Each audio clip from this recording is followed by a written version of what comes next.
Hey, Roger Martin here for Billings, Montana. This is at Trey Institute, and this is lesson three of the first six steps, or the step three of the first six steps. It was interesting to hear this guy who was in construction. He said this. For so much less time. Thank you so much, Jeff. You've changed my life. I'm really excited to tell you that 7 days of simply following what you've taught, I made $2,000. So thanks, Jeff. That's great. If you can do that, that's wonderful. So someone's benefiting from it. Let's see if I can too.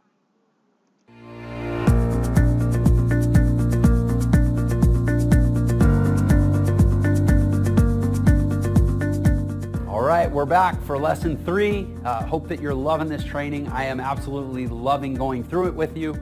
So now we're going to talk about the three phases of building your legacy. I am deeply passionate about legacy.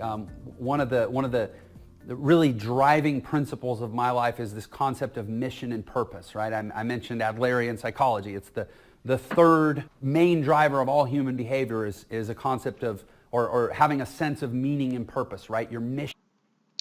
So the question is, what is your mission? What is your legacy? How are you going to get there? You've got to have someone that's been there, done that to really help you get there. Because it's just not a given when you're born. And your parents aren't thinking that way, and your associates aren't thinking that way. You need to get around people that are thinking that way. So Jeff talks about, I think I got his name right, he talks about mission statement. He's got a mission statement for each one of his businesses, one for Entree, and so forth. So yeah, it is, Jeff. So interesting. I haven't looked at mine carefully. I don't have it. I got to think about it. What do I want out of his business? What is the mission statement? And what is the legacy I want to leave behind with this? Good question. So this is Jeff Lerner's mission statement. How does your compares, or what is yours as personal as his is? He's passionate about it. Here it is. All my different businesses and about my life, and even Entre has a mission statement and so forth. But my personal mission statement, not that you asked, but here you have it, is demonstrating daily for the benefit of my children and anyone else who's watching that we were created to pursue excellence and act with courage. That is my personal mission statement. Again, let me say that. Demonstrating daily for the benefit of my children. Let's move this down here.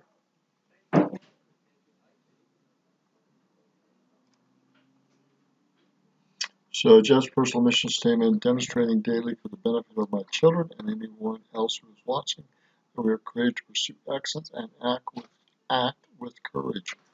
I would say mine is a little different, and we're all different. My mission statement is to live the gospel more fully, more completely, and in so doing, love with a power and a purity that testifies to people and touches people in a way that they know that because of the gospel, our life can be better, more enjoyable, more powerful, and more divine in helping us reach the end goal, which is to become like Heavenly Father and Heavenly Mother. And that has unlimited power and unlimited potential when we follow that covenant path. That's pretty lengthy, and I got to write that down and get more out of it. So I'm going to do that. Jeff Lerner says, what are we going to leave behind? What legacy are we going to leave behind? This is a question that older adults, 20 years and older, should be looking at more seriously earlier in their life. That we kind of naturally start to think about on our own as we get older, as we start to feel, temporary or transitory in nature, like midlife crisis kind of stuff, like, oh, what am I really doing with my life, right? Like, I don't know why this isn't more taught. Actually, I probably do know. Let's go a little further forward on this. Till the day that I die. So what we're going to do in this lesson is actually look strategically at the three phases of building legacy. Not just wealth, but definitely including wealth. Building a legacy with no wealth is literally just as empty, probably in very practical, real world terms, as building wealth with no legacy. That may be a hard pill for some people to swallow. I'm going to say it again, and we're going to marinate in it for a second. Building legacy that's completely devoid of wealth, in practical, real world terms, is just as empty as building wealth that's completely devoid of legacy. Like, we live Wow, that's an interesting flip on both of those. in a world of resources. If you want to make an impact on generations to come, attach some assets. It's the way the world works, all right? The 3 phases of building your legacy. So what I've done here is I've built built a graph: cash flow and value or permanence, all right? So we've talked Cash flow, value, and permanence. about, we talked about this previously, how just because you're making some money right now doesn't mean that you've built an asset, and it doesn't mean you've built real wealth or built a real legacy. It just means you're making some cash right now. It could evaporate tomorrow depending on where it's coming from, right? So cash flow is one axis, but the other is value. And value in monetary terms is about permanence. It's about longevity and predictability, right? You know, the value of a stock, the value of a company is what's called the net present value of projected future cash flows, which means essentially the amounts of the cash flows, the timing of the cash flows, and the probability or certainty of the cash flows. There's a formula for saying, what is this thing worth right now? Value is about, you know, how sticky, how likely to stick around is the cash flow. So what we've done is we've broken this into 3 phases, and you can see that there's this growth trajectory for the legacy and the wealth and the value of our life that starts with what we talked about, a strong upward angle. That's the leverage that we talked about. That's low input, high output, got to get us some cash flow fast. Doesn't matter if it's going to be around tomorrow, if it's permanent, but I need it now, because if I don't get ahead now, all the rest of this is just theoretical. It's just hypothetical. It has no bearing on my life if I'm still stuck in the grind, working 100 hours a week, working multiple jobs, trying to make ends meet, always feeling behind, always feeling stressed out. So we got to get us some cash, right? We got to get us some leverage. That's phase 1. Phase 2 is the growth phase, where we say, okay, look, I don't necessarily need my cash flow to increase as fast, but I need it to increase in stability or permanence, right? This is predictable, bankable, sellable cash flow. That's phase 2, is our growth business. And then from there, one of the nice things about building wealth is the growth curve doesn't really slow down. You can still keep building wealth at about the same pace, because it's a lot easier to make more money once you have more money, or once you have money. But now we're really, really focusing on converting into assets that have high value, high permanence, high predictability, if not outright insured, guaranteed values. And this, you notice there's not a box here, right? This can just carry on forever. This carries on right off the chart. This has an infinite upside to it. So this is basically the 3 phases of building wealth spelled out. And now what we're going to do in the second half of the Entre Blueprint, again, is and like I've talked about, we're going to focus in on digital business tactics that can kind of get us strong here. Because obviously there's a lot of fun. The really fun, sexy stuff is going to be, well, what can we do out here? This is like I said, playing Monopoly. But none of that means anything if we don't have real strategy in here. So we're going to take half of the entire Entre Blueprint course and focus right in here. Okay, so now before we move into the slide phase, and again, we're going to do a deep dive on each of these, I want to just share with you, essentially from my own life, some basic examples of kind of each of these phases. All right, so 2008, I was, as you know, I was a jazz musician. I was broke. I was feeling really bad. I was physically a mess. I was getting divorced. I was depressed. Just a whole train wreck of a life, right? So I was at this place where it was like, I need to get ahead. I need to get a leg up. I need a break, or else I'm gonna break, right? So when I was down here, the first thing that I started with was network marketing. And I found I was actually a pretty decent network marketer. I didn't necessarily love the business model. I didn't love, the friends and family kind of aspect of it, of recruiting people, but I was a pretty good network marketer. I actually put like 20 people into a company in my first month when I got started. And actually, I made a nice bonus. I got some cash, but ultimately the problem is my life at the time was so untenable that I didn't really have the foundation to be a good network marketer, because in network marketing, it's all about, well, who are you and what does your life look like? And are you someone that people would aspire to be? And are people going to respect you and take your advice about something? And I was a mess. I was living in my soon-to-be ex-wife's parents' spare bedroom.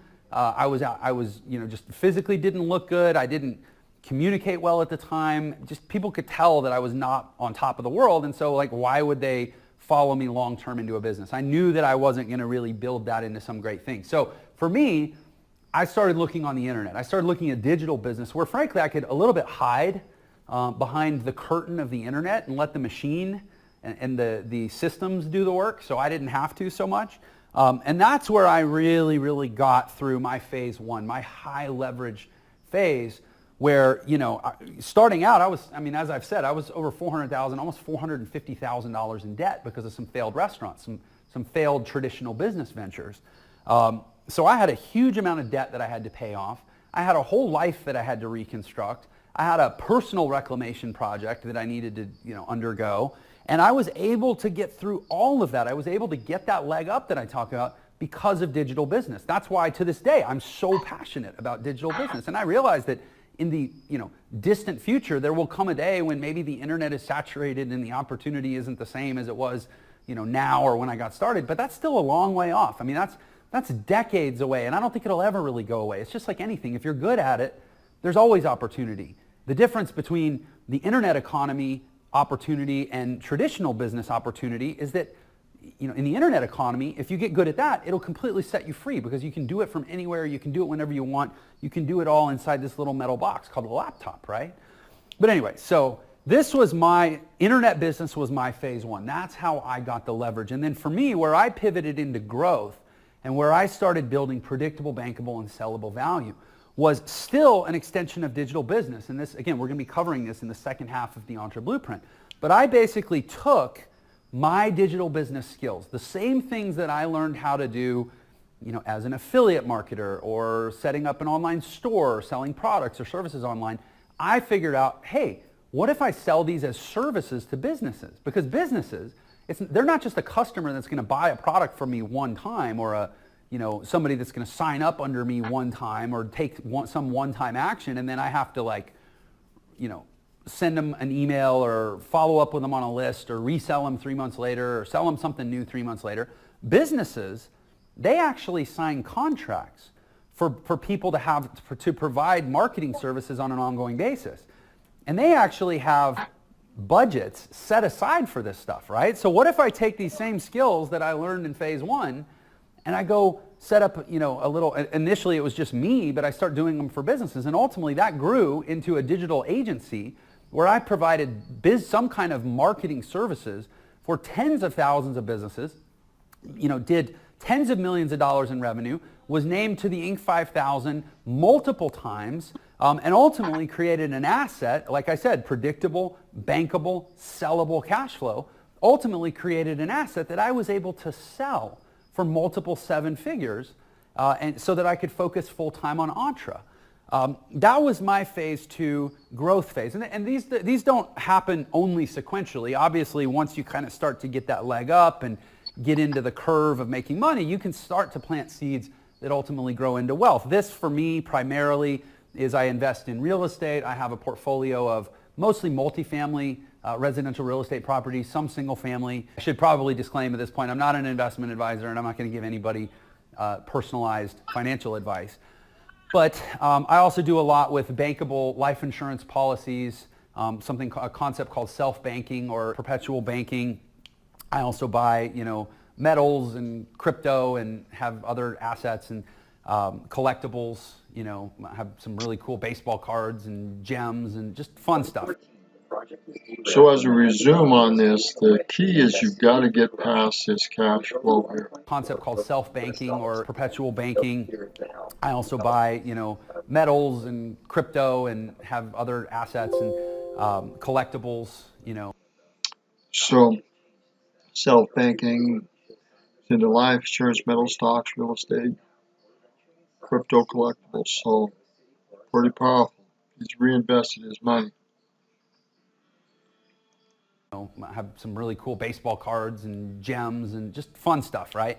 But obviously this phase tends to happen in isolation. Like you got to get through it. You got to get to where you have breathing room and cushion and just a little more relaxed state. And then you can start to create your growth business. For me, this was taking these marketing services and converting them into business contracts or retainer agreements where now I had cash flow and a book of customers that I could bank on and that I could ultimately sell, and moving into wealth and investing, right? So that's how this arc played out in my life. That's, and what I did was I looked at my life and I said, okay, I was a broke, injured, like I had actually hurt my hand. I couldn't even play full time like I was. Out of shape, depressed, down and out, just sort of beaten in every way piano player. And this arc. He says that only digital business was going to get him through phase one. So it's interesting. It's the asset of kings, right? It's the asset of generational dynasties.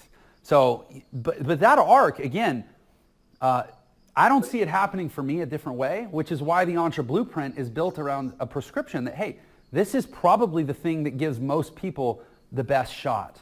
Because for me, it was the only shot I had. So anyway, that sets up the 3 phases. All right, now let's move into the slides. We're going to do a little deeper dive, and then I'll see you back here for a little bit of homework. All right? Okay, so now let's dive into lesson 3, the 3 phases of building your legacy. The slideshow portion, we're going to kind of pick apart these 3 phases and dig a little deeper into them. Here is our agenda for this session. First of all, I'm going to give you some proof. You do not have to just take my word for it that these, in fact, are the 3 phases of building your legacy.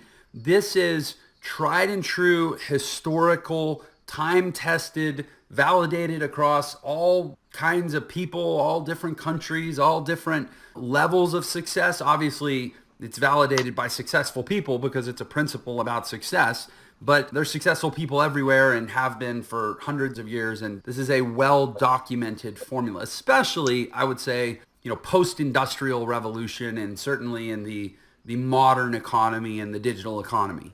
But even pre-digital, I'm gonna show you examples that are 100 years old.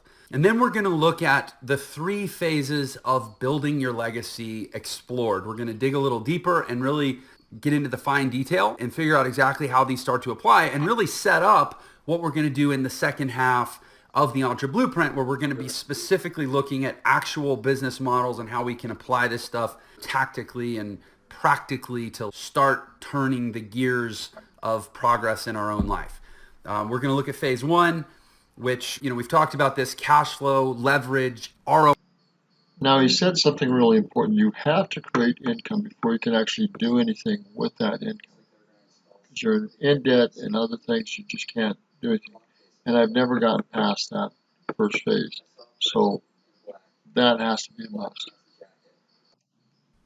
And hopefully really convince you that you don't need to look elsewhere for alternative formulas and theories and storylines. You simply need to figure out where you are in your own storyline within these 3 phases. And if it's not clear or you don't like the answer, how to get into the flow of this story in your own life and move the ball down the field. That's all you need to do. So let's take a look at a couple different examples. First of all, the guy on the left there, a guy named Henry Ford, widely regarded as the inventor of the modern automobile. He didn't actually, strictly speaking, invent the automobile, but he is the one that made it accessible to huge numbers of people. And just like all these people and millions more throughout history, he had these same 3 phases. First of all, he was born in 1863, so he's 28 years old. He goes to work for Thomas Edison and thus begins his cash flow phase. And look at the timelines. When you look at these historical people, you really see how the internet and the digital economy has compressed time. So Henry Ford spends 5 years working for Thomas Edison, which it was a big deal at that time to even get to work for Thomas Edison. So, who knows how many years he spent just landing the job or proving himself. But he spends 5 years stuck in a lab tinkering, coming up with, this car idea. He ultimately invents something that initially is, I believe it was called a quadricycle. So like a bicycle has 2 wheels, quadricycle had 4 wheels. So it's kind of like early car concept.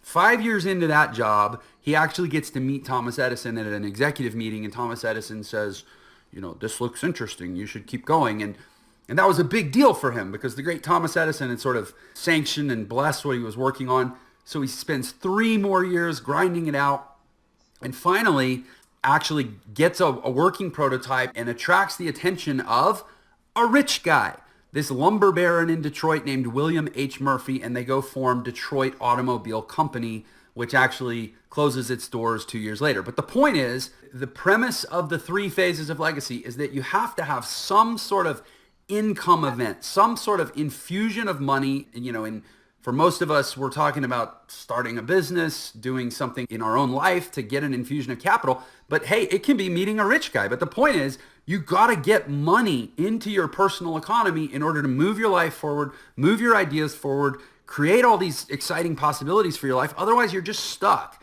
If Henry Ford never meets William Murphy or never meets Thomas Edison or never finds a way to attract a bunch of capital to his idea, we've never heard of Henry Ford, and we may never even have had an automobile. I mean, sure, it would have happened, but wouldn't have been him, and it would have been a different way. So anyways, they split up. They started another company called the Henry Ford Company. By the way, Henry Ford failed and declared bankruptcy at least 5 times that I know of. So there's another theme to these success stories about resilience and bouncing back, right? So anyway, then he leaves in 1902, doesn't like some stuff that's going on with the operations. They brought in an operations guy and it was too stodgy for Henry Ford. So he leaves and that company actually becomes Cadillac.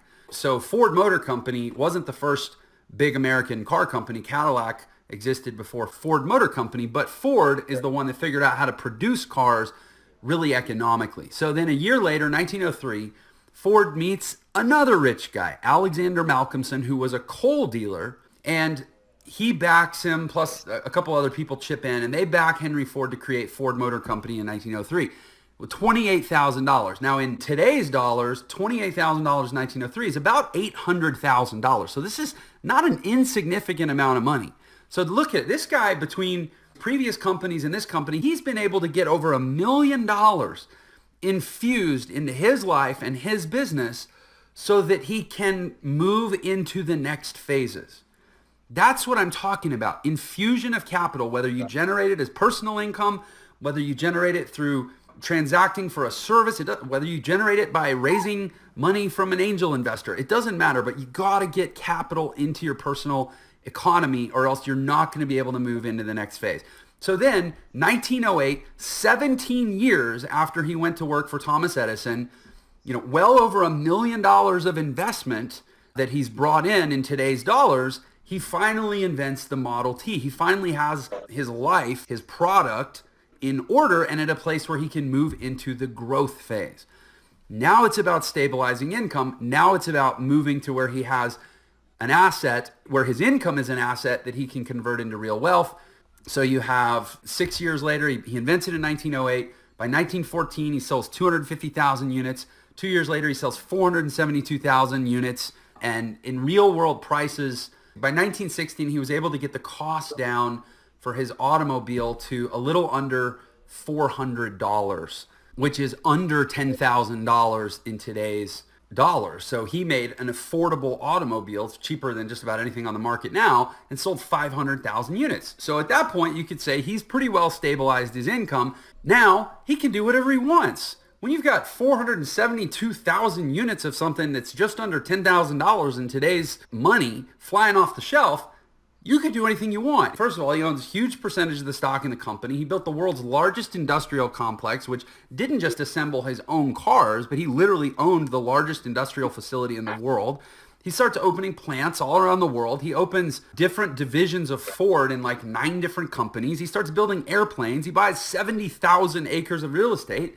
At this point, he's playing Monopoly, but he's only doing it because of the cash flow and the growth that he was able to go through with his cars, right? Okay, Sam Walton, ever heard of this guy? Born in 1918, next generation, guy that started Walmart. Let's look at his story. Cash flow phase. How did he start creating income? So in 1945, he gets out of the military. He has $5,000 in savings, gets a $20,000 loan from his father-in-law. Okay, right there. What do we see again? Instant infusion of capital. That's about $300,000 in today's terms. Now, you notice a theme here. and you'll see it again through some more of these stories, is that a lot of people go out and raise money to do their thing, to create their life and launch their whatever. That's a viable means of bringing in capital. But in today's world, the beauty of the digital economy, and I use myself as an example of this, is you don't have to go raise money. There's business models now that have such low barrier to entry in terms of capital and operational friction and requisite skill set for getting started, that you can essentially, instead of raising money and giving away a big piece of your whatever idea, or maybe you don't have an idea, maybe you don't even know what you want to sell, you just know you want to improve the quality of life. Well, there's these businesses now that make it so you don't have to go find a rich person to give you money. Anyway, so Sam Walton does find a rich person, happens to be married to someone with a wealthy father, gives him the money to buy his first store, the Ben Franklin Variety Store in Newport, Arkansas. He's a good steward of his father-in-law's investment. In 3 years, he grows sales from $80,000 to $225,000, almost triples the revenue of the store. Again, things took a lot longer. Back then, the internet, the digital economy has compressed time. So finally, in 1950, 5 years after starting the store, he's forced to sell his store to the landlord because the landlord sees how well he's doing and refuses to renew his lease and says, I'm not going to let you stay here. Either sell me your store or you're going to have to shut it down at the end of the year when your lease is up. So Sam Walton actually is forced to sell his first store that he had grown by almost 300%. So then he buys another store that's actually about 200 miles away in Bentonville, Arkansas. If you look at a map, Newport and Bentonville, they're not like right next to each other, by getting more money from his father-in-law. So even though he had grown sales from $80,000 to $225,000 a year in 3 years, which is a lot of money in today's terms, that's like a multi-million-dollar store in today's terms, he still didn't have enough liquid cash to go lock down a new location without getting a little more help from his father-in-law. But this time, because of what he learned from what happened in his previous lease, he secures a 99-year lease. And in the next 3 years of that new store, he grows sales that were $72,000 when he bought it to $175,000. The other thing he does, this is a big thinking guy, is he buys a plane. Because he goes, okay, in order to open a new store, I had to relocate 200 miles. If I'm going to be opening multiple stores, like he's already thinking big picture, I'm going to need to be able to move around. And this was in the 1950s. Driving 200 miles was like taking your life in your own hands, right? So he buys a plane. His brother was a pilot during the war, and they start flying around to these towns to make it easier to expand. Now he starts to move into his growth phase, where from 1954 to 1962, he opens 16 stores. And what he does, because he's still having to infuse capital, he's still having to bring in more cash flow with high leverage and high ROI that doesn't cost him an arm and a leg. So what he actually does is whenever he opens a new store, he brings his store manager in as a partner.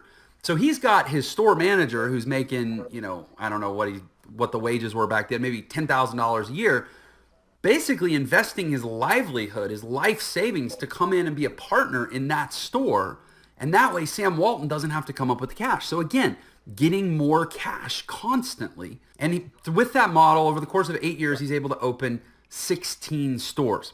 Finally, 1962, he's 44 years old. A lot of people don't realize this. Sam Walton's 44 before he ever opens his first Walmart. He spent 17 years after he came back from the war focused solely on growing cash flow and stabilizing that cash flow before he could make his big play. Walmart pioneers a lot of really cool stuff in retail. They start opening stores in smaller markets where they have less competition and they can ultimately dominate the micro market.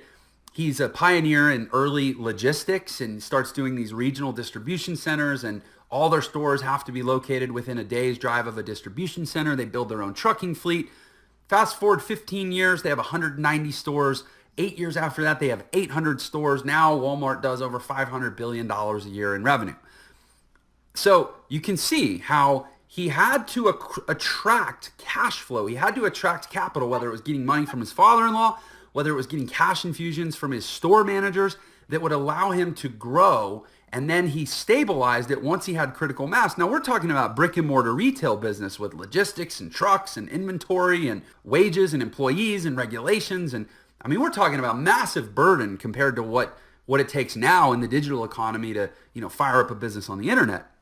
So he had to get a lot of capital, and spend a lot of time stabilizing his income before he could move into actually creating massive wealth. I mean, they own a bank, Arvest Bank, the Walton family that owns almost 50% of the Walmart stock. They also own a bank. What's crazy is even if the Walton family lost Walmart, just their bank, which has $18 billion in assets, would still make them one of the richest families in the world.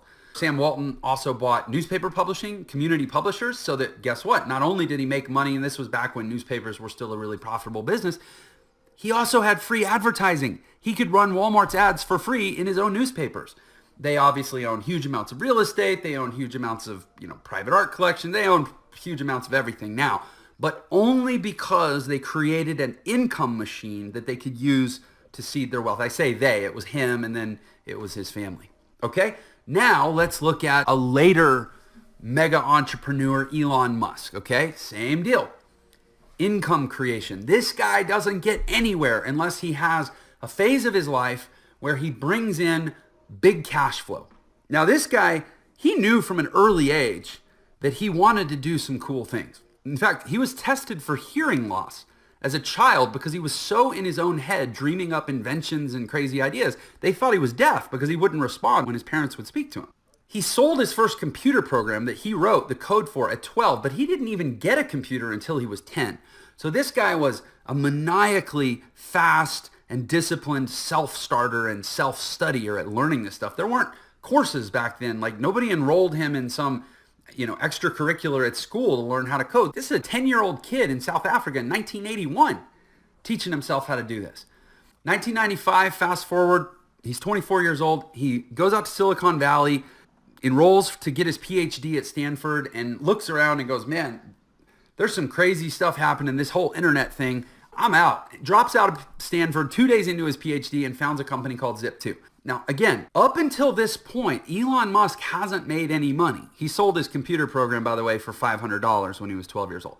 He hasn't made any real money until Zip2 gets the attention of investors and over the course of the next couple years brings in over $3 million in capital between angel investors and venture capitalists. Now he's got his money. Now he's got his cash flow infusion. Now we're looking at these wildly, extraordinarily successful examples of people who their cash flow phase involved having such big ideas and probably such big personalities that they were able to get other people to give them money. For most of us, that's not going to be our cash flow phase. We're going to have to do it ourselves. And gratefully, the internet and digital business and the modern economy makes that possible in a lot of really cool ways. But I say it to illustrate the point. This was 20, 30, 40 years ago, or 100 years ago in some of these cases that these guys were doing this. That was kind of maybe what you had to do back then. They didn't have the internet. They didn't have the option of joining Entra and learning affiliate marketing or starting an e-com store or learning how to sell digital marketing services or learning how to create a digital course, or they didn't have any of this stuff. One can only imagine that if Elon Musk had had Entra back then, maybe he would have said, you know what, I don't want to go raise all this money. Because by the way, and you'll see that he ends up selling his company, Zip2. He only owned 7% of the company when he sold it. Him and his brother started it, and he only owned 7% when he sold it. Why is that? Because when you raise money, you have to give away the farm. You get heavily diluted, right? I mean, a guy as smart as him might have said, you know what? I'm going to go through this Entra course and I'm going to start an e-com store. I'm going to start 10 e-com stores and I'm going to start 7 blogs and do affiliate marketing and all these different niches. And I'm going to raise the money myself and I'm going to own 100% of my business, not 7%. But regardless, so he gets, his cash flow phase comes when he gets money infused into his business. But then and only then, like he's not wealthy just because he got a few $1,000,000 put into his business. He has to stabilize the income. He has to go through his growth phase. And for him, the growth phase was taking Zip2's technology, which was an online local guide, kind of like an early version of City Search or Google Maps that could present consumers with information about what to do in various cities or markets. He goes out and gets deals with the New York Times and Chicago Tribune, basically with Hearst Publishing. So what does that mean? Now he has predictable, bankable, and sellable cash flow. He takes this widget, this idea, this toy that he created with his brother, and he goes out and gets B2B contracts so that now he has stable cash flow. He's taken one-time cash flow, which was an infusion of investor money, and turned it into stable, predictable, bankable, and sellable cash flow via contracts. Now his game has changed. Now he can go out and sell Zip2 to Compaq for $340 million. And again, he only owns 7% of the company, so he only made $22 million in 1999. Still a lot of money. But why was he able to sell it? Not because they had a really cool tool, but because they had predictable, bankable, and sellable cash flow. They had contracts with large media companies. Now he doesn't need cash infusion. He's got his own money, goes and starts X.com, which ends up merging with PayPal, sells to eBay for $1.5 billion. Now he's a multiple 9-figure net worth. And we all kind of know the rest of the story. By the way, I'm a huge fan of Elon Musk. That picture there on the right is actually my kids stuffed in the back of our Tesla. Like, this guy has affected my life too. I think he's amazing. But again, without a cash flow phase where he brought in capital, a growth phase where he converted that capital or that income into predictable, sellable, bankable cash flow that he then actually went out and sold and converted into all these wealth vehicles that he has in his life. Without that same sequence of events, those same 3 phases of legacy, we've never heard of Elon Musk, and I don't have an electric car sitting in my driveway. So anyway, now we've looked at 3 luminary, titanic figures of entrepreneurship, people that realistically we're looking at going, okay, that illustrates the principle, but I mean, I'm not likely to duplicate the results of one of these guys, right? I agree. I just want to show you that the principles hold true across all these stories that we think don't apply to us. In fact, they do apply to us. These extraordinary success events that we hear about and we read about, I don't care if you're talking about Jeff Bezos, I don't care if you're talking about Bill Gates or Steve Jobs or Richard Branson, none of them happen without first generating high leverage cash flow and then converting that cash flow into something that's more predictable and stable and bankable and ultimately probably sellable or at least financeable so that they can get additional value brought in to start to convert their business into wealth. You've never heard of any of these guys if they don't follow that same track. And no one's ever heard of you if you don't in terms of your business. That's the reality of the world. And when did I become such a passionate, devoted believer in this theory? Well, I've been being made that way my whole life. My 4th example, my not so famous example, who I'm confident you've never heard of, is actually my own father. So I watched this growing up. I didn't have to figure this out later. I made a ton of mistakes, but what I realized in my late 20s is that the answer had been there all along. And I thought about my dad, and I realized he lived these same 3 phases right in front of my eyes growing up. So I was born in 1979. At that time, my dad was an energy analyst. He would get paid to write reports and do research on energy companies, and he developed a knack for identifying undervalued companies. So he got his brokerage license and said, man, I'm good at identifying undervalued companies. I could make money on the transaction side if I gave people referrals or recommendations. Said, hey, I found this company. The stock is worth 10 and I think it's going to be worth 40. So let me grab you some shares and I'll make a commission. We've all seen movies on TV about the old stockbrokers, right? That would call you up with a stock pick.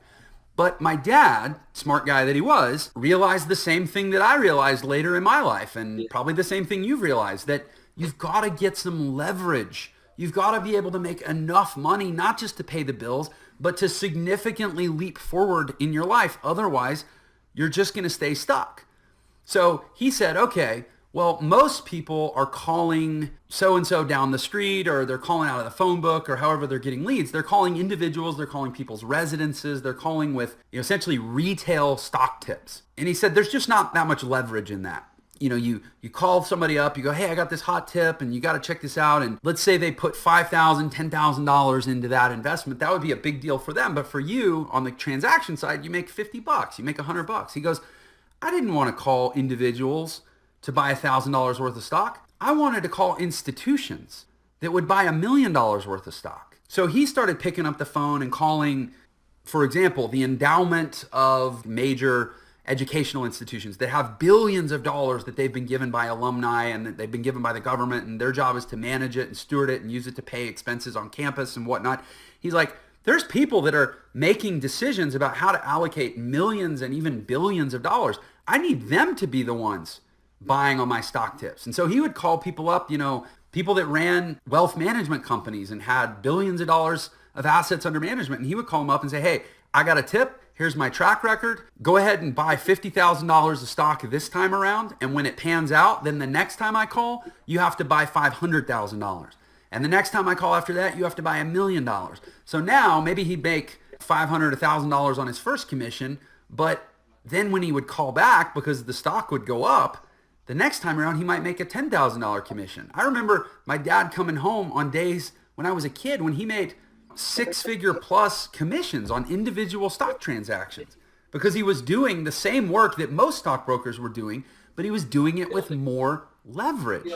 So that was his cash flow phase. That was how we had a really great childhood. He bought that old Jaguar. You can see me helping him wash in that picture. And we took vacations and went to nice restaurants when I was a kid. And he was able to do that because he got leverage. He got cash flow. But he reached a point where he realized that even though he was having these large paydays, if he got sick the next day and he couldn't go to work and he lost his voice and he couldn't make his calls and he couldn't make his trades, he didn't get paid and I didn't eat. So in the 90s, I remember him switching into wealth management, where now, instead of getting paid transactionally, he was able to bring in assets from a lot of his previous clients on the brokerage side and say, hey, let me just manage your money. And now I'll get paid a percentage of assets under management on a recurring basis. So if somebody gave him $5 million to manage, and I don't remember what his fees were, but let's say it was 1%, that would be industry standard, I think, pretty consistent. That would be $50,000 a year in guaranteed, predictable, bankable, sellable cash flow with performance incentives and bonus on top of that. So it's not like his income was capped, but now he had a base of stable cash flow. Couple that with consistently producing 20% plus annual returns as an investor, serving on boards, doing consulting, doing deals for options. The point is my dad was really, really successful, but he was really successful following this exact same plan. First, he figured out a way to generate high leverage cash flow more than the average person. Then he figured out a way to convert that cash flow into more stable income that he could ultimately bank against and ultimately was able to exit by selling to some partners because there was predictable long-term future cash flows that he could essentially sell out of. That's not possible just because you have high income. The income has to be future-proof in order for you to be able to sell it. And then from there, he was able to move into wealth. My dad retired at 52 years old, trades stocks. He just donated a bunch of money to a university. He owns real estate. He has a lot of passive income. He has stocks that pay dividends. He's basically as retired as he wants to be. He works when he wants to work. He's a perfect example of exactly what I'm talking about. And I realize I grew up with a not so larger than life example of this. Like I didn't grow up watching Richard Branson. I didn't grow up obvious to me. But what I realize is most people don't have that blessing. Most people aren't able to grow up with a case study in front of them of the 3 phases of building legacy, which is why I'm so passionate about sharing this blessing. Like I want other people to have the same opportunity. Because once you see the world this way, then you can take all the actions that naturally follow and your life starts to change in a pretty magnificent way. But you'll never take the actions if you don't first have the vision. So hopefully you can see this is not just a theory. This is really how life plays out. If you see it, you believe it, and you choose it. And it is not how life plays out if you... So you need to understand that this is a reality. And we need to be taught this in high school and high schools, middle school and high schools, that the more money and cash you make at the beginning, the better you can retire and do things and the more freedom you can have. But without that cash flow in the beginning when you're young in a business, whether it's through loans or other things, you're not going to make it. You either don't see it or you see it and you disregard it, right? Okay, so now let's dive in a little deeper to each of the phases. We're going to explore each of the 3 phases of building your legacy. First of all, cash flow, high leverage. I gave the example of my dad. I gave the example of a lot of other people. You've heard my example. You know, I tend to see the world between digital and online and offline or, you know, traditional non-digital business models, right? You have digital business examples of cash flow, high leverage business, which is basically affiliate marketing businesses, e-commerce businesses where you actually control the transaction. And as you know, in the next half of the Ultra Blueprint, we're going to be digging into each of these business models specifically and breaking them apart and explaining how they work and ultimately helping you do them if that's what you want to do. But for now, just follow along. You have affiliate marketing where essentially you're getting paid for referrals to other people's point of transaction. You have e-commerce where you actually create the store and you control the transaction and you receive the money directly. You have digital products where eventually you get good enough at these skills that you can actually create your own products, maybe your own training courses, your own membership sites, whatever you want. And these are business models where you can leverage digital technology. You can leverage the internet and the platforms that exist in this world and the marketing channels that exist in this world, like social media platforms and email lists and all this stuff, where you can get the word out, you can get the business, and you can grow the business without the traditional cost, without having to do what Sam Walton did and buy a plane and fly around northern Arkansas and own his own trucks. You just don't have to do all that anymore, right? With these digital business examples. And of course, you have offline business examples. I put network marketing in this category. A lot of times network marketing gets pitched as more of a growth business about generating predictable cash flow, but in reality, that almost never pans out for most people in network marketing. And the real selling point is that it's low cost of entry, potentially. So that's the real truth. Network marketing, the vast majority of people never pans out. So it's not really a reality for most people. High leverage if it works out. A lot of times they front load it with cash bonuses and it can be some quick cash flow. I'm not a huge fan of network marketing, but it is, in my taxonomy, a phase one business. Also, real estate. This is why there's so many real estate agents out there, because on the transaction side, real estate does represent one of the best ways for people to get access to large streams of money without having to spend a lot of money, because you can do the bare minimum to get your license. And if you can get a listing and you can list the house, and let's say you sell a $500,000 house, and even as a rookie agent, you're going to make 1 to 1.5%, maybe as high as 3% on that transaction. So you're making $5,000 to $15,000 for something that basically only cost you however much it costs to maybe put on a few open houses, maybe buy some platters of food at Costco, and maybe print some flyers and maybe run some ads, right? So there's high leverage on the transaction side of real estate. That's why there's so many realtors. That's actually one of the reasons why percentage-wise, so few realtors actually make a lot of money, is because the market is so saturated, because it's perceived as high leverage. Ditto network marketing. The actual percentage of people that do really, really well with it is so low because the barriers to entry are low and the awareness of the potential leverage is high. So you have tons of people flooding into it. And then you have one of the, I think, the best offline business examples of high cash flow, high leverage, high potential ROI, but there is a skill set involved, which is contract sales. If you know how to sell, you can essentially sell yourself as a salesperson for hire on any given day and make great money just doing the dirty work that a lot of people don't want to do. But it's not a job. You can quit tomorrow. There's no repercussion. You close a deal, you get paid. Super high leverage. Does it, as long as you have a phone, it costs almost nothing to do sales, just a little bit of time and some grit. Now, inside Entre, obviously, we tend to focus more on the digital business examples. They have, I think they're more appealing to people. They have higher lifestyle benefits. You can do them from anywhere. Frankly, we're not averse to the others. We just want people to be successful, but we teach a lot of the skills around digital business. And obviously, our super affiliates training and support group is focused on affiliate marketing, our e-commerce training and support. So they do have super affiliates with this program, evidently. Group is focused on e-commerce. Our Entre Results coaching really will help people across the gamut of digital business. We do talk some about digital product creation. Essentially, that's a choice. Once you have the skills from affiliate marketing and e-commerce, it's then easy to go into digital product if you have a desire to do so. But we kind of focus more on the skill set based models, affiliate and e-com. Okay, so now let's look at phase 2, where we're talking about stabilizing our cash flow, right? Digital business examples, essentially, and this is, as I explained in my personal example, this is what I did. Digital marketing services, some people use the term digital agency. I like the term agency because you'll step up your game. You'll think like a real business owner when you call yourself an agency, but it basically just means that you get paid to do services for other people that they either don't want to do or can't do for themselves because of the skills that you've learned by doing these digital business models. And there's dozens of different ways that this shows up. Traffic, lead generation, creating sales funnels, online reputation management, doing SEO, optimizing sales processes, consulting, helping people with sales scripts, producing content for people, producing videos for people, writing blogs for people, helping people set up websites, optimizing websites. There's like a zillion different services that fall under this category of digital marketing services.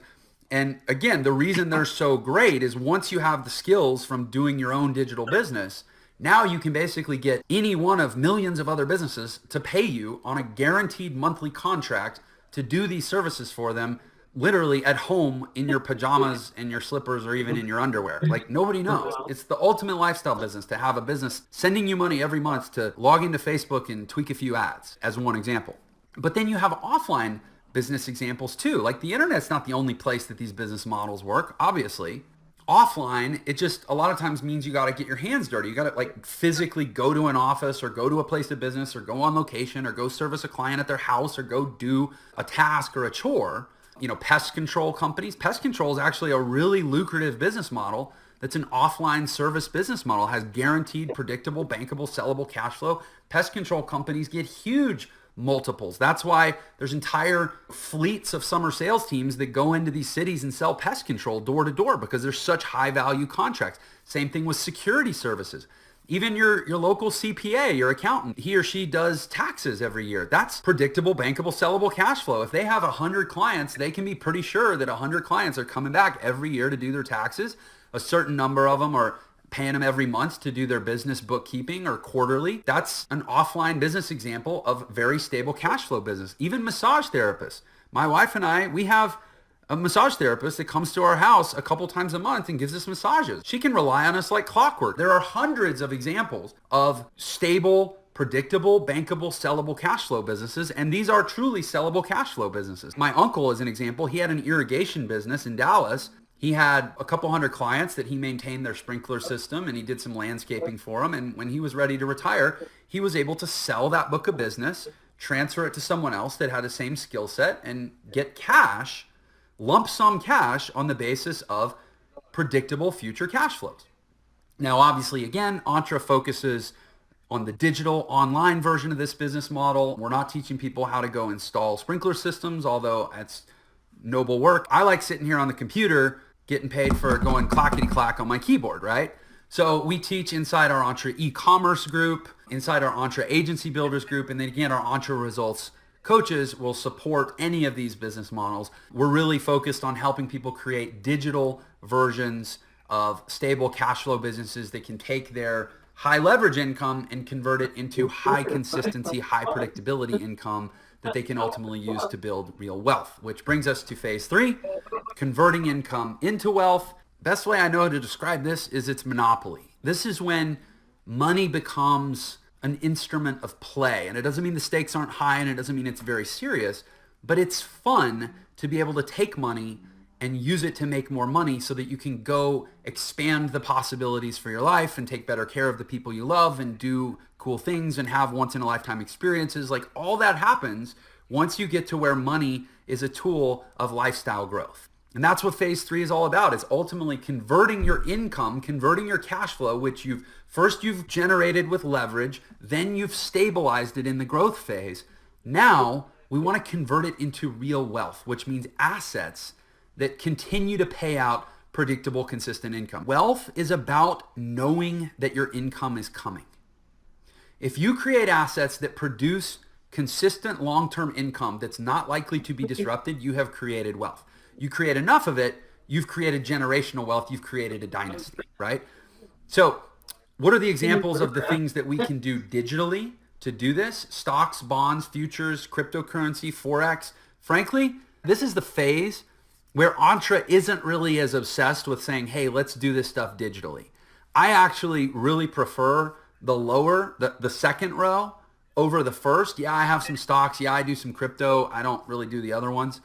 But I want to buy stuff I can put my hands on. When I'm talking about real long-term wealth vehicles, I want stuff I can put my hands on. I want stuff I can take my kids to go visit and say, hey, this is our stuff. This is our dirt.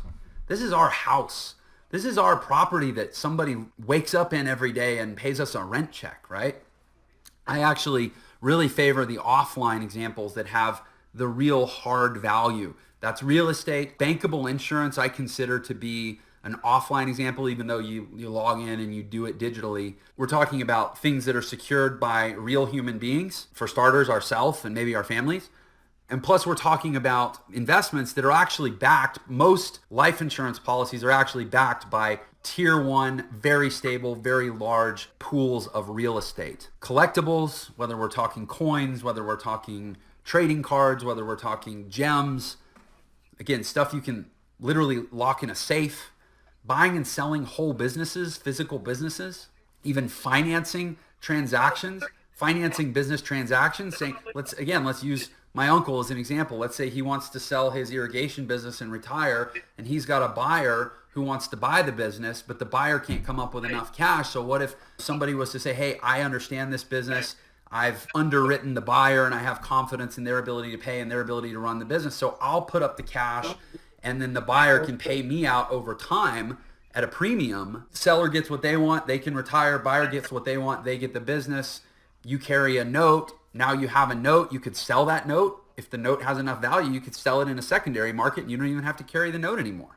So buying and selling businesses or financing transactions, essentially getting into private banking, private equity, capital placements. This is all the really fun, cool stuff. This is buying Park Place. This is buying Boardwalk. These are the fun things to do on the board. Again, I'm using a Monopoly example. That probably didn't make sense if you're not a Monopoly player.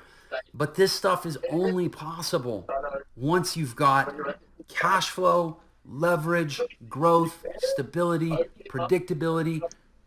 Again, you're looking at these digital assets and these offline physical assets.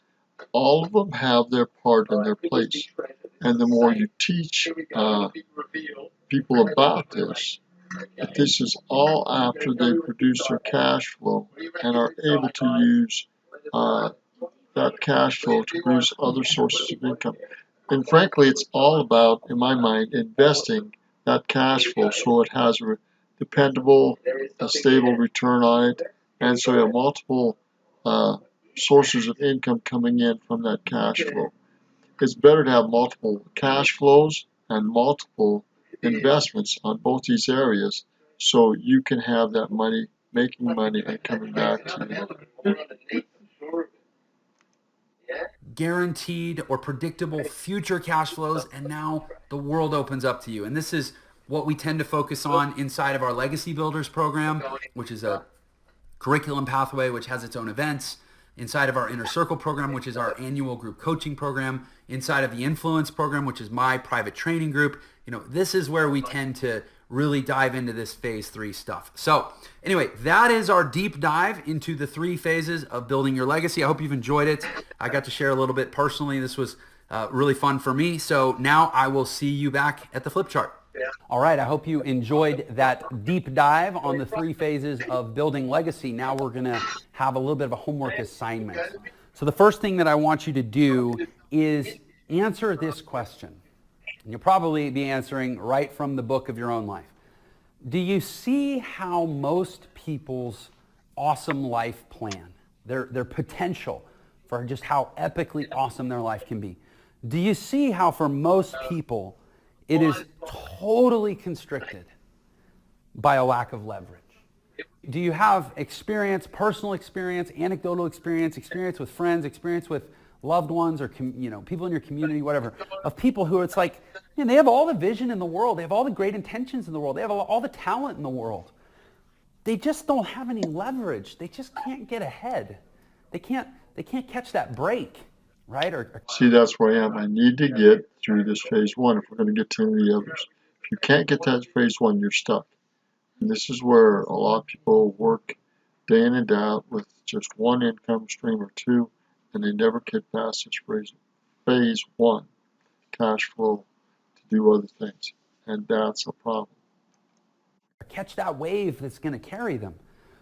And I want you to just take a minute and actually really think about it and write down a little bit about it. Write about your own experience or the experience of what you've observed in this world about how essential it is that we catch some sort of a leverage break, or else the average or the general awesome life potential for most people doesn't get realized if we never have that moment.